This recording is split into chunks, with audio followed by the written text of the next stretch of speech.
جیسے ہی آپ یہ کام کریں گے آپ کے اوپر فرائض لاگو ہوں گے اور اس فرائض کے لیے کوسچنز ہیں نا, اس کا آپ کا حساب ہے. You are accountable of your action. آپ کی کوئی دلیل ایکسیپٹیبل نہیں ہے. میں گھر سے چلا گیا تھا, میں نوکری کر رہا تھا, میں فلانا جگہ گیا تھا, کوئی دلیل ایکسیپٹیبل نہیں.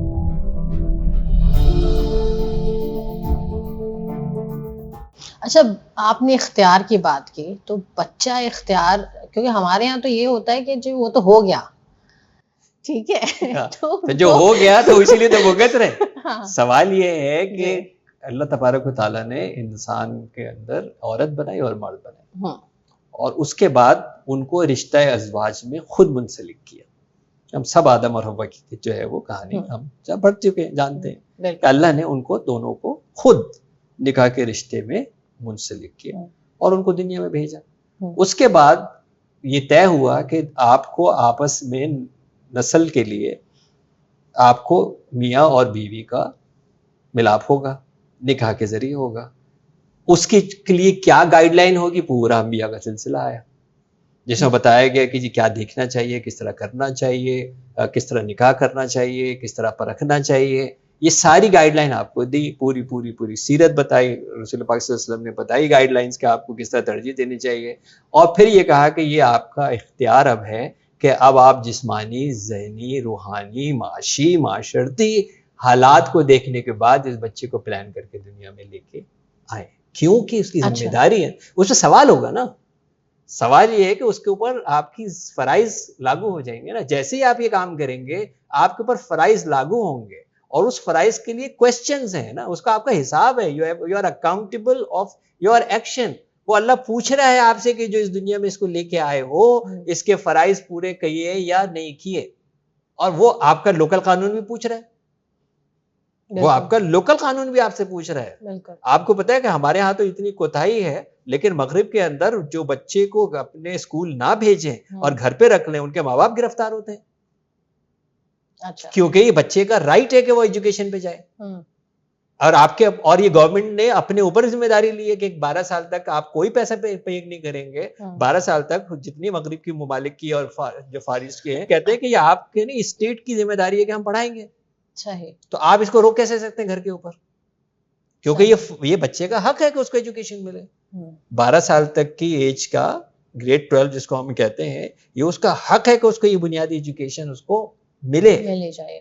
آپ مجھے بتائیے کہ رسول پاک صلی اللہ علیہ وآلہ وسلم جو دین کے اور دنیا کے معلم اعظم, جب جنگ بدر کے اندر فتح ہو گئی اور وہ قیدی جو فدیہ نہیں دے سکتے تھے, ان کو کیا کہا کہ ان میں جو پڑھے لکھے ہیں وہ کیا کریں, مدینے کے بچوں کو پڑھائیں. آپ کے خیال میں توحید پڑھانے کے لیے ان کو کہا تھا؟ کیا وہ کافر دین پڑھاتے؟ کیا پڑھاتے؟ سوال یہ ہے, وہ دین تو نہیں پڑھا سکتے نا, وہ کافر کیا پڑھاتے؟ اس کا مطلب ہے کہ تعلیم دیتے ہیں نا. اور تعلیم کا میرے خیال سے ورڈ یوز ہوا ہے, یہی بات ہو رہی ہے نا, تعلیم ہے نا. تو اگر اللہ کے رسول مدینے کے بچوں کو کفار سے پڑھوا رہے ہیں تو اس کا مطلب یہ کہ تعلیم کتنی ضروری ہے, کیونکہ اس بچے کا حق ہے اور اسٹیٹ کا فرض ہے.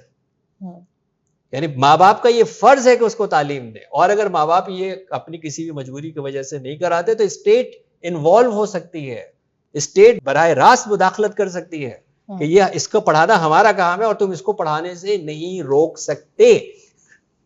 صحیح. سوال یہ کہ تو دنیا کے اندر بھی آپ سے پوچھا جا رہا ہے کہ اس بچے کو دنیا میں لے کے آئیں, اس کے فرائض کا کیا ہوگا, اور وہاں بھی پوچھا جائے گا. تو پھر آپ یہ فرائض سے کوتاہی کر کے, آپ کی کوئی دلیل ایکسیپٹیبل نہیں ہے. میں گھر سے چلا گیا تھا, میں نوکری کر رہا تھا, میں فلانا جگہ گیا تھا, کوئی دلیل ایکسیپٹیبل نہیں. یہ فرائض ہیں جو آپ کو اپنے پورے کرنے ہیں اس کے, کیونکہ آپ اس کے موجد بنے, آپ اس کو دنیا میں لے کر آئے. تو جب تک ہمیں یہ سمجھ میں نہیں آئے گا, اور ہمارے کنفیوژن پتہ کیا ہے, نظارے میں دین کا طالب علم ہوں, میں نہ مفتی ہوں, نہ میں فتویٰ ہوں, نہ میں اسلامک اسکالر ہوں, نہ میں کوئی اسلامک ایسی کوئی جو ہے وہ بات کر رہا ہوں ایز این اتھارٹی. میں تو ایک دین کی ایز اے ریسرچ اسٹوڈنٹ جو ہے وہ بات بتا رہا ہوں. دین یہ کہتا ہے کہ ہر ذی شے, ہر ذی روح, ہر ذی جان کا رزق اللہ نے پیدا کر دیا. اس میں کس کو انکار ہے؟ بالکل, اس میں کس کو انکار ہے کہ جو بھی آنے والا بچہ ہوگا, آنے والا بچہ کیا, جو موجودہ بچہ ہے اور جو میں ہوں, یہ رزق جس دن میں نے یہ کہہ دیا کہ یار یہ رزق میری وجہ سے ہے، اسی وقت تو شرک ہے بالکل یہ رزق تو میرا آج کا بھی اللہ ہی دیتا ہے، تو میرے بچے کا بھی دے گا، کیوں نہیں دے گا یہ؟ لیکن اس نے جس رزق کا وعدہ کیا ہے اس کے ساتھ اس نے تقسیم کا نظام بھی رکھا ہے، اس نے اس کے ساتھ محنت کا نظام بھی رکھا ہے، اس نے اس کے ساتھ عدل کا بھی نظام رکھا ہے، اس نے اس کے ساتھ معیشت کا بھی جو ہے وہ نظام رکھا ہے. ایسے رزق حاصل ہوگا، بیٹھے بیٹھے رزق حاصل نہیں ہوگا نا. اس کے ساتھ محنت جڑی ہوئی ہے، اس کے ساتھ عمل جد و جہد جڑی ہوئی ہے. لیکن کیا اس نے باقی چیزوں کا بھی وعدہ کیا؟ کیا اس نے یہ بھی کہا تھا میں اس کو عالم بنا دوں گا؟ کیا اس نے یہ بھی کہا تھا کہ میں اس کا کردار بنا دوں گا؟ کیا اس نے یہ بھی کہا تھا کہ میں باقی چیزیں بھی اس کی میں ہی بنا دوں گا؟ یہ تو نہیں کہا. یہ تو نہیں کہا کہ اسکول بھی میں ہی بھیج دوں گا، اس کی تعلیم کی ذمہ داری بھی میں ہی لے لوں گا، اس کی معیشت بھی میں ہی دیکھ لوں گا، اس کو اسکلز بھی میں ہی سکھا دوں گا، اس کو آداب بھی میں ہی سکھا دوں گا، اس کو اوپر نیچے کی تمیز بھی میں ہی سکھا دوں گا، اس کو بڑے اور چھوٹے کا بھی میں ہی بتا دوں گا، کھانا کھانے کے آداب بھی میں ہی بتا دوں گا. کھانا دوں گا نا، کھانے کا آداب نہیں بتاؤں گا، وہ تو کوئی بتائے گا. تو ہم نے وہ جو کہا نا کہ یہ اللہ رزق دیتا ہے، اللہ پالنے والا، تو جب تک میں ان کو صحیح جگہ پہ فٹ نہیں رکھوں گا نا، جب تک یہ کہانی سمجھ میں نہیں آئے گی کہ یار اللہ نے کہا اللہ کی مرضی تھی. اللہ کی مرضی کے بغیر تو پتہ نہیں ہلتا، اللہ کے علم کے بغیر نہیں ہلتا. سوال یہ کہ اگر میں بے اختیار ہوں تو کس بات کی سزا؟ اختیار دے گا تو سزا اور جزا دے گا. اختیار ہی نہیں دے گا لیکن سزا دے گا، کوئی ظالم بادشاہ بیٹھا ہے